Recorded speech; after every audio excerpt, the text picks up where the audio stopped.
ঢাকা দক্ষিণ সিটি কর্পোরেশনের নতুন অন্তর্ভুক্ত ওয়ার্ডগুলো গড়ে উঠেছে অপরিকল্পিতভাবে। এর মধ্যে সাবেক মাতুয়াইল ইউনিয়নের 7 নম্বর ওয়ার্ড এখন দক্ষিণের 65 নম্বর ওয়ার্ড।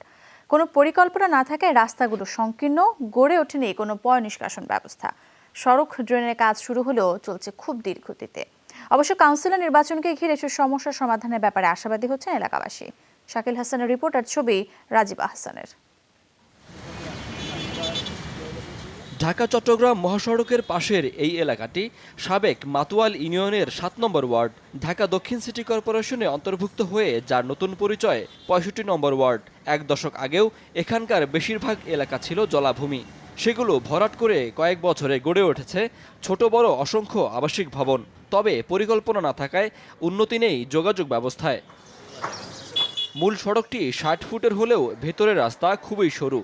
এলাকার প্রধান শিক্ষা প্রতিষ্ঠান শামসুল হক খান স্কুল অ্যান্ড কলেজের সামনের রাস্তাটিরও বেহাল দশা। দুর্ভোগ পোহাতে হয় 12,000-এরও বেশি শিক্ষার্থী এবং তাদের অভিভাবকদের। এই ড্রেন যদি ছাড়া না হয়, কিছুদিনের মধ্যে যদি বৃষ্টি শুরু হয়ে যায়, তাহলে এই এলাকাটা তলিয়ে যাবে। ভালো বাচ্চারা হাইটে আসতে পারে না, গাড়ি আসে না।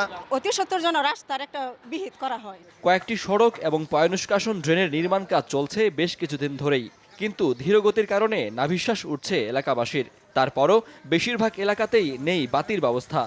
আর ওয়াসার পানির মধ্যে গন্ধ, সাপ্লাই ঠিক মতো দিতে পারে না তারা। বাসাবাড়িতে খাবার পানির সংকট অনেক। ইদানিংটা লোডশেডিং এত পরিমাণ হচ্ছে যে 6-7 ঘন্টা থাকে না। চলমান উন্নয়ন প্রক্রিয়াগুলো আছে, এগুলারে যদি শেষ করা যায় তাইলে হয়তো বা আমাদের একটা উন্নয়নের সেবা আমরা পাবো।